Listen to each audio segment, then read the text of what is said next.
বাংলাদেশ জাতীয়তাবাদী কৃষক দল পাবনা জেলা শাখার অন্তর্গত মালিকাছা ইউনিয়ন। আমাদের কৃষক মোহাম্মদ ওমর, উনি তার উৎপাদিত ফসল পরিচর্যায় ব্যস্ত। এই ফসলের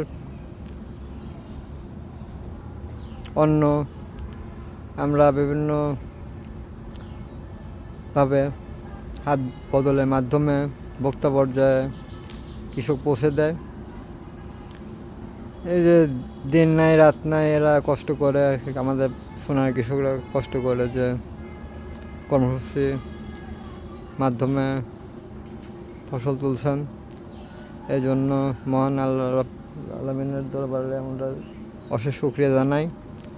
সেই সাথে বাংলাদেশ জাতীয়তাবাদী কৃষক দলের পক্ষ থেকে আপনাদের সংগ্রামে শুভেচ্ছা অভিনন্দন। আমরা এ পর্যায়ে কথা বলতে চাই আমাদের কৃষক মোহাম্মদ ওমর সাহেবের সাথে। একটু কথা বলেন। আপনার কি সমস্যা? আপনি কৃষক কার্ড পাইছেন? না। এটা সমস্যা কি? আপনার এলাকায় কেউই পায় নাই? আমার এলাকার কেউ পায়নি। তাহলে আপনাদের ইউনিয়ন এখনও কৃষক কার্ডের কোনো কাজ শুরু হয় নাই? না। সারা দেশব্যাপী আমাদের এই যে কৃষক কার্ড কর্মসূচি চলতেছে, ফ্যামিলি কার্ড চলতেছে, এগুলো কি আপনারা পাইছেন নাকি? না না না, আপনার কোনো কিছু পান নাই? না। তা আমাদের নির্বাচনী ওয়াদা ছিল 31 দফার, ঘরে ঘরে আমাদের ফ্যামিলি কার্ড পৌঁছে যাবে, কৃষক কার্ড পৌঁছে যাবে। তো এই উদ্দেশ্যে আপনি দেশবাসীকে কিছু বলেন, আপনার কি কৃষক কার্ড প্রয়োজন না প্রয়োজন নাই?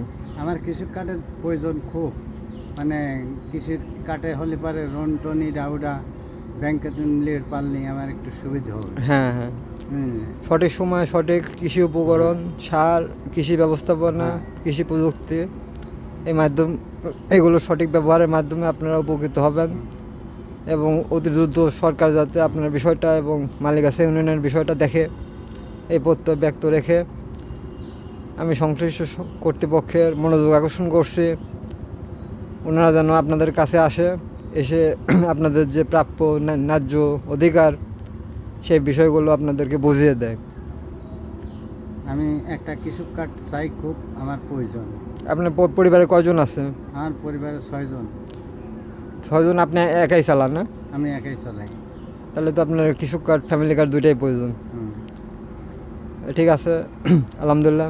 আমরা জননেতা তারেক রহমানকে বলবো যে আপনি আমাদের তৃণমূল কৃষকদের বিষয়ে গুরুত্ব দেবেন। কৃষকরা যাতে সঠিক সময়ে সঠিক উপকরণ হাতে পায়, এই পাওয়ার দায়িত্ব আমাদের রাষ্ট্রের। হ্যাঁ। এবং এটাকে সহযোগিতার বিষয়ে আপনাদেরও কাজ করতে হবে। তা আপনাদের উত্তরোত্তর সাফল্য মঙ্গল কামনা করে আমি আমার বক্তব্য শেষ করছি। ধন্যবাদ সবাইকে।